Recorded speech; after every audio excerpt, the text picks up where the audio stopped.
Hello, this is 6.5, graphing square roots and cube roots, to start with, as well as graphing their transformations. Let's look at this graph, y equals x squared. We should know by now this is a parabola. Okay.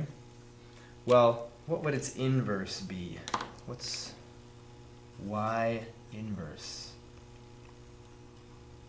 Well, the picture of it, we remember from 6.4 talking about inverses, that it would open to the right.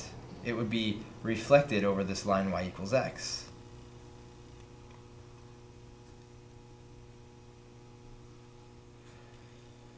But what is this? Is this a function? Is this purple thing a function? Well, it fails the vertical line test because, for instance, right here it intersects the graph in two places. So we talked about this before. We said we're going to not talk about these x values, these negative x values, which translates to, in the inverse, not talking about the negative y values. So if we limit the values that we talk about, then we could call this a function. And what is this function? Well, the inverse of squaring something, undoing the squaring, would be taking the square root of something. So the square root of x would be the inverse. Okay? And I'm going to cut through a lot of investigation and discussion, and we'll just go right to if I have y equals 2 times the square root of, let's just use colors here, x plus 3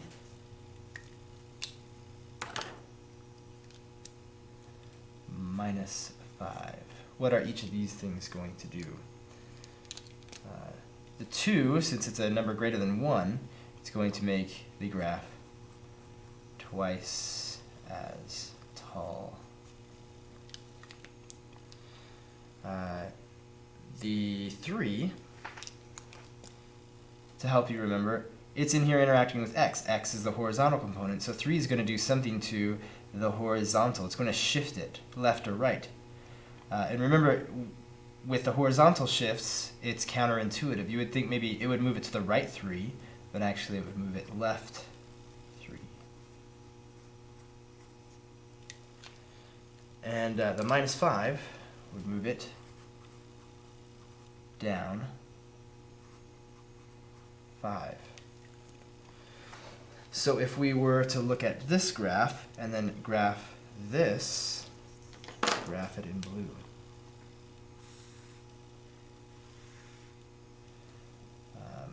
Actually, we should go right here.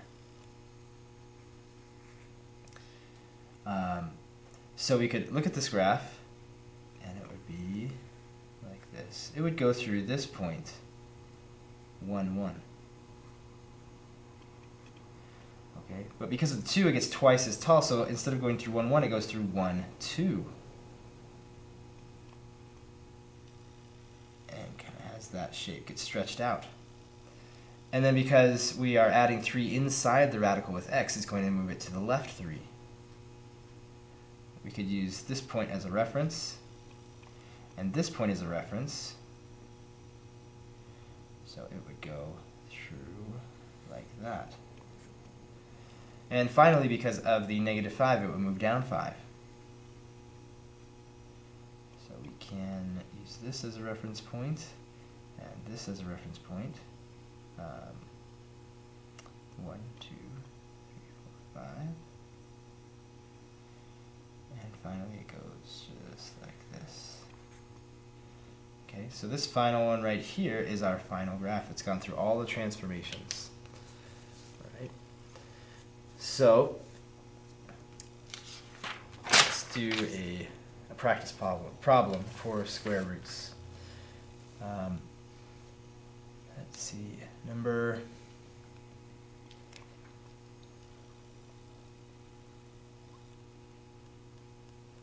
16. 16 is f of x is equal to 2 root x minus 1 plus 3. Right. So again, we can draw the original, maybe faintly even in our minds. Okay, remembering this reference point of going through 1 comma 1. Then we can make it twice as tall. Okay, this tells us to go twice as tall.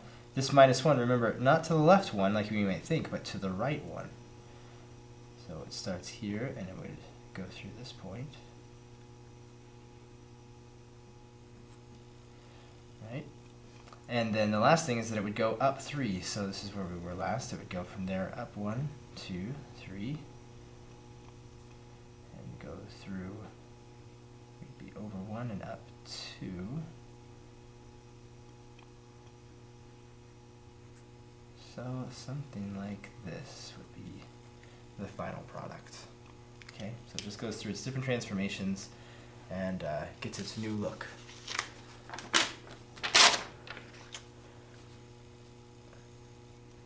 Next, let's look at the cube function. Y equals x cubed. Well, it's an odd function. It's an odd power, and it goes through the origin. And since it has a positive leading coefficient and an odd degree, we know that it looks something like this. What kind of values go through here? Well, at 1. What happens to x? It gets cubed. 1 cubed is 1. 2 cubed is, and this is not really quite to scale, 2 cubed is 8. Okay, so it would go through 2, 8. 3 cubed would be 27. So this would be much bigger than what I've drawn here. Okay, and here at -1 it would go to -1, and at -2 it would go to -8, and -3 it would go to -27. Okay.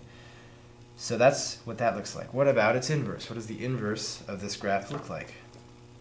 Remember that we flip it over the y-axis, or the y equals x line, and it winds up looking something like this.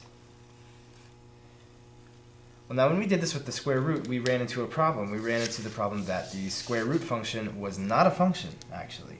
So we had to fix it a little bit. But we can see that this blue guy right here, it passes the vertical line test. Any vertical line that I draw through here is only going to intersect this blue graph once. So it turns out the inverse of the x cubed is a function. Y inverse equals what? What is the inverse of cubing something? It's taking the cubed root. Okay? So why not just go ahead and do an example problem with the cubed root graph? How about number 20? Y equals -2. This is just going to be so much like the square root that we may as well just go ahead and jump right into it. What's going to happen? Well, the whole thing is going to get shifted to the, not the right, but the left 5. It's going to get twice as tall, and it's going to get flipped over the x-axis. It's going to flip over, and then we're going to move it up 5.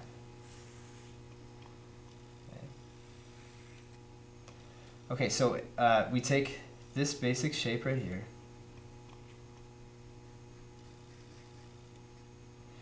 and we're going to move it to the left 5.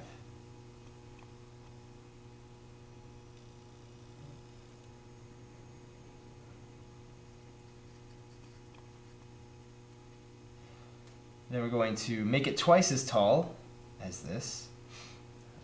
So it would also go through this point 1, 1, because the cubed root of 1 is 1. So it would go over to the 1 and up 1. So instead of doing that, it would be twice as tall as that.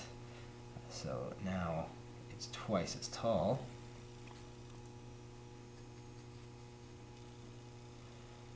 it also gets flipped over the x-axis.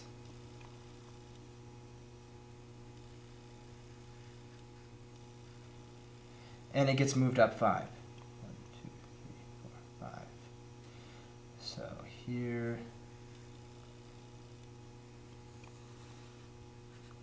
is going to be our final product. And that's really, that's pretty much it for 6.5. If something gets combined inside of the square root, then if it's a plus, it goes to the left. If it's a minus, it goes to the right. If you multiply by a number out here, well, it's going to get twice as tall, 3 times as tall, 4 times as tall. If it gets multiplied by a fraction, 1/2, well, then it gets half as tall. If it gets multiplied by 3/4, it gets 3/4 as tall. If this is a negative, then it gets flipped over. Flipped over from what would be normal is to go from here, bottom left to the top right, and going out like that.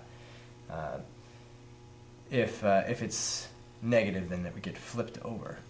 And lastly, the last thing that we could possibly do is either shift it up or shift it down. Shift it up positive, this would go up 5, it did go up 5. And if we did subtracting 5, it would go down 5. Okay? So I hope this was helpful. Bye.